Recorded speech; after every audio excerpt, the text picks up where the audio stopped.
Tolobela yango yoko ya magazini esalemi bongo na Amasek lisanga na Internews na linaka na yango ya projet de renforcement ya radio rural na Ekolo Congo Démocratique 3R RDC na lisalisi ya misolo ya coopération suédoise.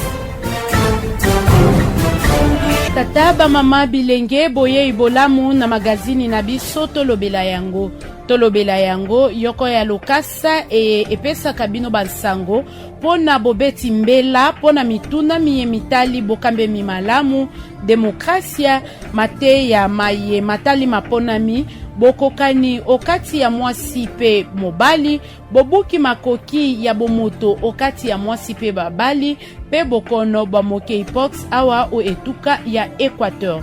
Pona mokolo ya lelo tokolobela tope tokobeta mbela epai ya baimboka lolenge nini soki moto azubokono bwa moke ipox akozwa lisalisi awa o engumba mbandaka obosobwa elobeli wabino eli empimpi etongo.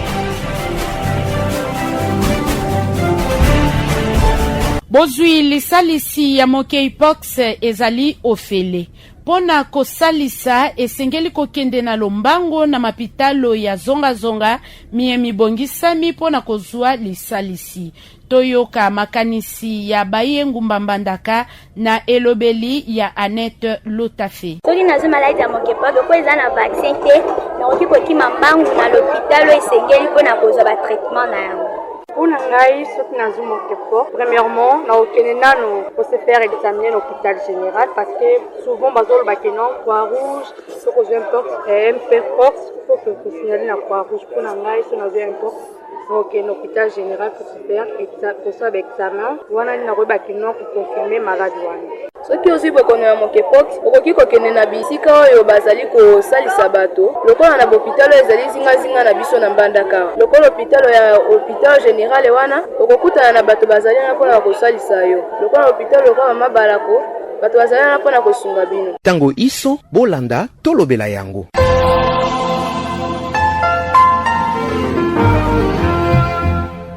Bozui lisalisi ya moke ipox ezali ofele. Pona kosalisa esengeli kokende na lombango na mapitalo ya zonga miye mibongisami pona kozwa lisalisi.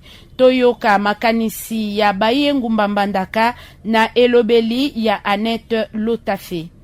Moke ipox ezali bokono boye bosakolami pona mbala ya yambo omboka basankusu na etuka Equateur na mobuko toyoko na kama libwa na tuku sambo o Ekolo Congo Démocratique. Moke ipox ezali penza bokono ya banyama o awa o Afrika oyo etambolaka okati ya banyama pe bato wape pai tobengi yango na lopoto maladie zoonose émergente. Bokono bona bolakisamaka na mbuma na nsoto pe ekobimisaka bongo mai nsoto moto pe bongo na bongo. Po ete bokono bona bolakisama okati ya moto oyo azali na yango mbele ekoleka bongo mikolo zomi na mibale oyo tolobi na lopoto période d'incubation. Bongo bilembo ya moke ipox emonanaka na lolenge loye. Nzoto pasi, mutu pasi, bolembu makasi na nzoto pe bongo na bongo. Nakati ya mikolo mine ya liboso tosimbate moto oyo azali na bokono soki amonisi kaka bilembo biena akoki pe kopesa na moto mosusu oyo azwami pembeni na ye wapi pa imbele sima ya poso ibale tope poso inende bilembo ya moto na nzoto bikomonono na nzoto mobimba. Bongo bokono bona bosalisamaka na lolenge nini? Batata, bamama, bilenge, otango omoni bilembo biye kende na lombango na lopitalo eye ezwami zonga na yo pona kozwa lisalisi na ndenge ekoki. Lolenge nini tokoki koyeba komi batela esengeli na biso te tokutana tope tosangisa te nzoto na moto oyo abeli bokono bwa monkeypox pe bisaleli biye ye asimbaki. Kotia bongo moto abeli bokono musika na bato oyo tolobi na monoko ya banoko isolement.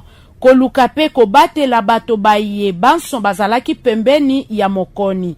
Bato baye na monoko ya lopoto tolobi bongo contact.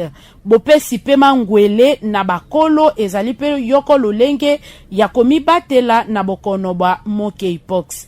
Batata, bamama, bilenge, monkeypox ebomaka tomibatela.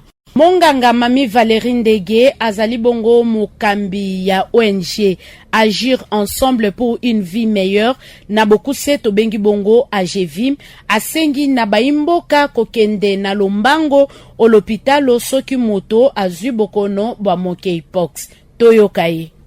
Maladie wana otozobenga monkeypox ezali maladie moko ezalaka nango baswanyaka yango parce ezali lelo tende tobanda ko recevoir bakawana depuis très longtemps biso tobandi kosala to recevaka bakawana hôpital na biso ba centre na biso et pe ba malade babikaka tozo remarquer que ba malade batu bazo banda maladie na ndako bazo se faire soigner bango moko na ndako alors bazoya na ba centre ya traitement déjà na ba complications alors bomoni ke tout oyo ba complication ngo ezozala mabe makasi alors batu bazo kufa po nango alors yango tozo ebisa population que esengeli soki omondi déjà ba signe bandi tika ko soigner na ndako ezali maladie oyo batu babikaka nango yaka directement na centre o bazali ko soigner batu po ba meka kozwa en charge komi batela na maladie wana ezali simple ezali kaka ndenge bokono ya Ebola neti bokono ya Covid na tout moment ko sukola maboko ko pesa na mbote te soki mutu aza malade koza na contact na biloko na ete parce que biloko wana koza contaminé